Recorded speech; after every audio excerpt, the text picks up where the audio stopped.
নমস্কার, আমার নানা রঙের দিনগুলি ব্লগে আপনাদের সকলকে স্বাগত জানাই। আশা করি যারা যারা আমার ব্লগটি দেখছেন তারা সকলেই সুস্থ ও খুব ভালো আছেন।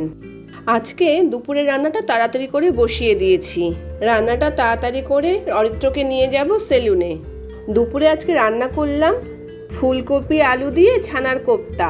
দুদিন ধরে অরিত্র দুধ খাচ্ছে না, অনেকটা দুধ জমে গেছে, তাই ভাবলাম ছানার কোপ্তা বানিয়ে ফেলি। দুধটা লেবু দিয়ে কেটে নিয়েছি। ছানার জলটা ভালো করে ঝরিয়ে ছানার মধ্যে একটুখানি ময়দা, নুন, হলুদ, চিনি দিয়ে ভালো করে মেখে চ্যাপটা চ্যাপটা করে ফ্রাই প্যানে তেল দিয়ে ভালোভাবে ভেজে নিয়েছি। ছানার মধ্যে একটু ময়দা দিয়েছি, তা না হলে ছানার কোপ্তাগুলি না ভেঙে যেত। অল্প করে ময়দা দিতে হবে, ময়দা আবার বেশি হয়ে গেলে ছানার কোপ্তাগুলি শক্ত হয়ে যাবে। ছানার কোপ্তাগুলো ভেজে রেখেছি। ওই কোপ্তা ভাজা তেলের মধ্যেই একটু শুকনো লঙ্কা, তেজপাতা আর জিরে ফোড়ন দিয়েছি। ফোড়নটা পুড়ে গেলেই ওর মধ্যে আলু আর ফুলকপি দিয়ে ভালো করে ভেজে নিয়েছি। তারপর ওই রেগুলার মশলা ধনে গুঁড়ো, জিরে গুঁড়ো, নুন, হলুদ দিয়ে ভালো করে আলু ফুলকপির সাথে কষিয়ে নিয়েছি। আলু ফুলকপির সাথে মশলাটা ভালো করে কষানো হয়ে গেলে জল ঢেলে দিতে হবে। তারপর খানিকক্ষণ সময় আলু ফুলকপিটা ঢেকে রাখবো। ভালোভাবে সেদ্ধ হয়ে গেলে যে ছানার কোপ্তাগুলো ভেজে রেখেছিলাম সেই ছানার কোপ্তাগুলো দিয়ে দেব। তারপর একটু সময় ফুটিয়ে ঘি, গরম মশলা দিয়ে নামিয়ে নেব। ছানার কোপ্তাগুলো দিয়ে বেশিক্ষণ সময় ফোটানো যাবে না, বেশি সময় ফোটালে ছানার কোপ্তাগুলো ভেঙে যাবে।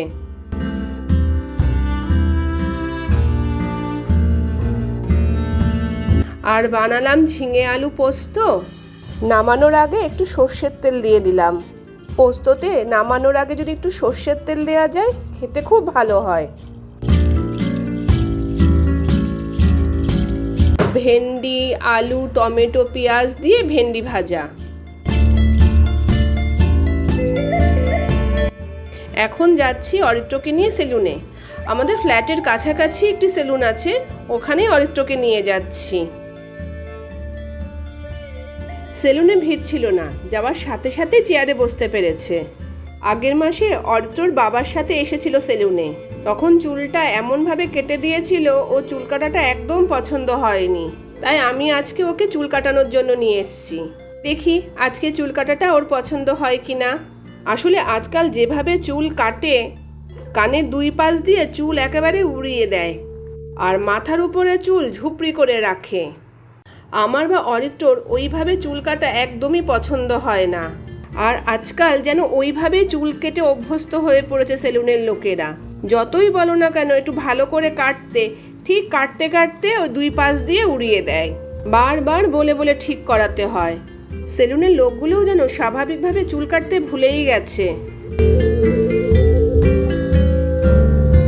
চুল কেটে এসে অরিত্রও স্নান করে নিয়েছে, আমারও স্নান হয়ে গেছে।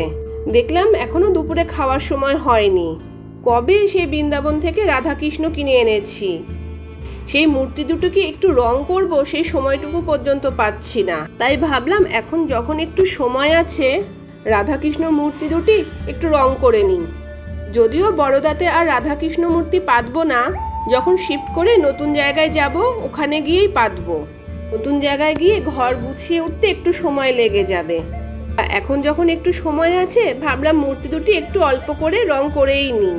এর আগে যখন আমি দ্বারকা থেকে গোপাল নিয়ে এসেছিলাম তখনও আমি গোপালের অঙ্গরাগ করেছি।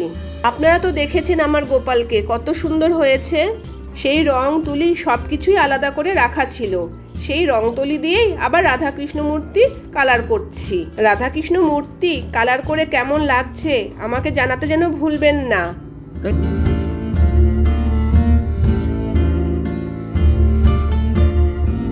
এখন সন্ধ্যাবেলা যাচ্ছি ইনঅরবিট মলে। দেখুন ইনঅরবিট মলটা ভিতর থেকে কি সুন্দর দেখতে। আমরা ইনঅরবিটে মাঝে মধ্যেই আসি, এখানে টাইম জোন আছে সেইখানে খেলতে।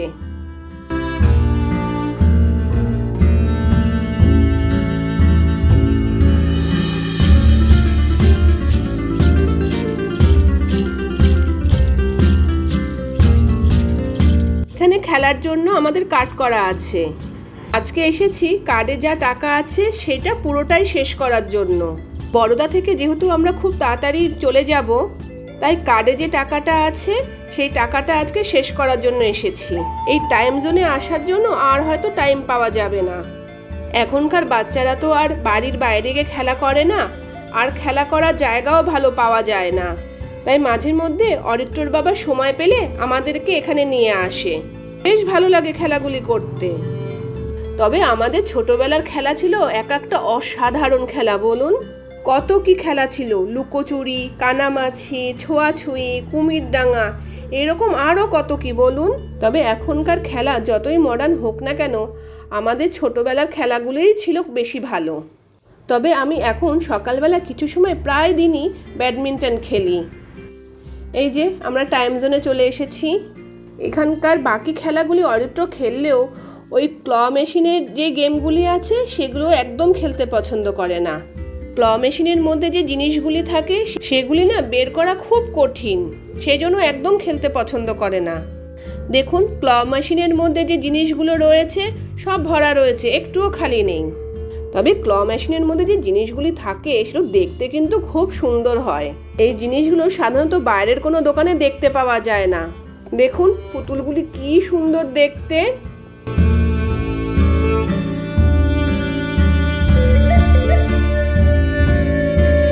আমার তো এই গোলাপি রঙের খরগোশটি খুব পছন্দ হয়েছে। দেখুন অরিত্র এখানে কি মজা নিয়ে খেলছে, যেন গাড়িটা ওই চালাচ্ছে। আমার এই এয়ার হকি খেলতে দুর্দান্ত লাগে। আমরা এখানে আসলেই সবাই একবার করে এই এয়ার হকি খেলাটা খেলি। আমাদের সবারই এই খেলাটা ভীষণ প্রিয় খেলা।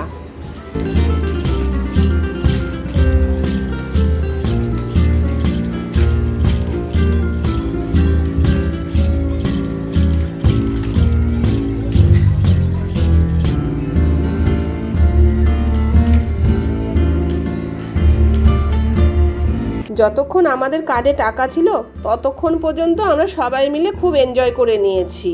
অনেকগুলি গেম খেলেছি। গেম খেলে এবার এসেছি বার্গার কিংয়ে, একটু বার্গার খাবো বলে। টাইম জোনে আসলে এই বার্গার কিংয়ে আমরা বার্গার খেয়ে তারপরে বাড়ি ফিরি। 3 জনের জন্য 3টি বার্গার অর্ডার করা হয়েছে। এখানকার বার্গারগুলি না খেতে অপূর্ব। আমরা তাহলে বার্গার খাই। আর আজ তাহলে সকলের সুস্থতা কামনা করে আমরা ব্লগটি এখানেই শেষ করছি। আবার দেখা হবে অন্য কোনো দিন অন্য কোনো নতুন ব্লগে। যারা এখনও পর্যন্ত আমার চ্যানেলটি সাবস্ক্রাইব করেননি তারা প্লিজ চ্যানেলটি সাবস্ক্রাইব করে নেবেন। ব্লগটি ভালো লাগলে একটি লাইক করে দেবেন। ব্লগটি কেমন লাগলো সেটা কমেন্ট করে আমাকে জানাবেন।